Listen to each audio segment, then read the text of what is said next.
നമ്മൾ വന്നിട്ടുള്ളത് കസബയിലേക്കാണ്. ഷാർജയിൽ തന്നെയാണ് ഇതിൻ്റെ ലൊക്കേഷൻ വരുന്നത്. നമ്മളെ റൂമിൽ നിന്ന് ഒരു 10-15 മിനിറ്റ് ദൂരം മാത്രമേ ഇങ്ങോട്ടേക്കുള്ളൂ. വിൻ്ററിൽ നമുക്ക് വന്നിരുന്ന ടൈം സ്പെൻഡ് ചെയ്യാൻ പറ്റിയ നല്ലൊരു സ്ഥലമാണിത്. ഒരുപാട് നല്ല ഇങ്ങനത്തെ ഐറ്റംസൊക്കെ വിൽക്കുന്ന ഷോപ്സുകൾ രണ്ട് സൈഡിലുമായിട്ട് നമുക്ക് കാണാൻ പറ്റും. ഞാൻ അവിടെ നിന്നൊരു ഈജിപ്ഷ്യൻ ഷോൾ വാങ്ങിയിട്ടുണ്ടായിരുന്നു. കഴിഞ്ഞ പ്രാവശ്യം ഞാൻ അവിടെ നിന്ന് വാങ്ങിച്ചിരുന്നു. നല്ലൊരു ക്വാളിറ്റി എനിക്ക് ഫീൽ ചെയ്തുകൊണ്ട് ഞാൻ വീണ്ടും വന്നത്. അങ്ങനെ പിന്നെ നമ്മൾ നേരെ പ്ലേ ഏരിയയിലേക്ക് പോയി. ഒരുപാട് ചെറിയ ചെറിയ നല്ല റൈഡ്സുകളും കാര്യങ്ങളൊക്കെ അവിടെ ഉണ്ട്. അങ്ങനെ താനൂന് ഒരു റൈഡിൽ കയറ്റി ഒന്ന് ഹാപ്പി ആക്കിയിട്ട് നമ്മൾ നേരെ അപ്പുറത്തെ സൈഡിലേക്ക് നടന്നു.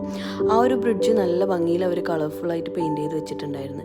പിന്നെ ഈ സീറ്റിംഗ് കാര്യങ്ങളൊക്കെ സൈഡിലുള്ള റെസ്റ്റോറൻറ്റിൻ്റെയാണ്. നമുക്ക് ഫുഡ് വാങ്ങിച്ചു കഴിഞ്ഞാൽ ഈ കനാലിൻ്റെ സൈഡിലിരുന്ന് നമുക്ക് ഫുഡ് എൻജോയ് ചെയ്ത് കഴിക്കാം. അങ്ങനെ നമ്മൾ ആ ഒരു ബ്രിഡ്ജ് ക്രോസ് ചെയ്തിട്ട് അപ്പുറത്തേക്ക് പോയി. അപ്പുറത്തെ സൈഡിൽ ഇതേപോലെ കുറേ റെസ്റ്റോറൻറ്റും കഫേസും ചെറിയ ചെറിയ ഫുഡ് സ്റ്റാളുകളാണ് ഞാൻ അധികം കണ്ടത്.